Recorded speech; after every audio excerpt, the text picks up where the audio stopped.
সেদিন অনেক সুন্দর একটি দিন ছিল। নর্মালি আমাদের বিশ্ববিদ্যালয়ে সেমিস্টারের বা অর্ধ সেমিস্টারের শেষের দিনে একটা সুন্দর প্রোগ্রাম হয়। তো আজকের দিনেও হওয়ার কথা ছিল, কিন্তু কোনো একটা কারণবশত সেটা হয়নি, কিন্তু আমরা ঠিকই এনজয় করেছি। তো সকালেই এক্সাম ছিল, এক্সামের জন্য অনেকে এনজয় করতে পারে না। সো আমার যেহেতু ইউনিভার্সিটি লাইফের একদম শেষের দিকে, তাই আমি ভাবলাম আমি কেন মিস করব। সো আমরা একটু ঘুরতে গিয়েছিলাম। আজকের দিনটা খুবই বৃষ্টি বৃষ্টি ছিল, ঝিরঝির বৃষ্টি যেটাকে বলে সেটাই ছিল। তো আমরা খাওয়া দাওয়া শেষ করে চলে গিয়েছিলাম দিয়াবাড়ি। তো এখানে এসে দেখি কোনো কিছুই খুলে নাই। আমি 3টার দিকে গিয়েছিলাম। তো তারপরে সেখানে অনেক নার্সারি আছে, নার্সারি ঘুরে ঘুরে দেখছিলাম। অনেক ধরনের ভ্যারাইটির গাছপালা আছে, বাট প্রাইসটা অনেক বেশি। আমি জানি না তারা কমিয়ে রাখবে কি না, আমি কোনো গাছ নেইনি এখান থেকে। আর এখানে খুব সুন্দর একটা বসার জায়গা আছে, প্রবেশ মূল্য 20 টাকা করে। আমরা এখানে বসেছিলাম। এখানকার ভিউটা খুবই সুন্দর, একদম পানির পাশে টংঘর টাইপের কিছু ঘর আছে, এখানে বসা যায়। আর ওই সাইডে কাইকিং করা যায়, বাট আমি যেহেতু সাঁতার পারি না, আমি ওখানে যাইনি। আমি গিয়েছিলাম মেনলি সি ফুড খেতে, বাট সেটা পাইনি, সেটা সন্ধ্যার পরে আসে।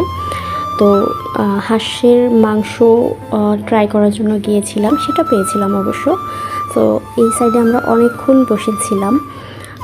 এই এরিয়াটা খুব ভালো লাগছিল, একদম ঝিরঝির বৃষ্টি ছিল, ঠান্ডা বাতাস ছিল, আর ওয়েদারটা খুব সুন্দর ছিল। আর এখানে বসে বসে একটু ঝালমুড়ি খেয়েছিলাম, নেচারটা এনজয় করছিলাম মেইনলি।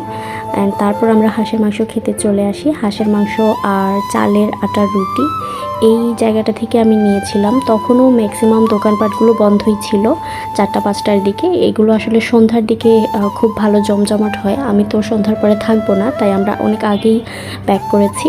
এই যে আসার সময় আমরা মেট্রো দিয়ে ব্যাক করেছিলাম মিরপুর 10 নম্বর পর্যন্ত। আপনারা যারা যাবেন তারা মেট্রো দিয়ে যাওয়ার চেষ্টা করবেন, কারণ মেট্রোটা আমার কাছে খুব সেফ লাগে অ্যান্ড খুবই অল্প টাইমে যাওয়া যায়। সো আই গেস মেট্রোতে যাওয়াটাই অনেক বেশি ভালো হবে।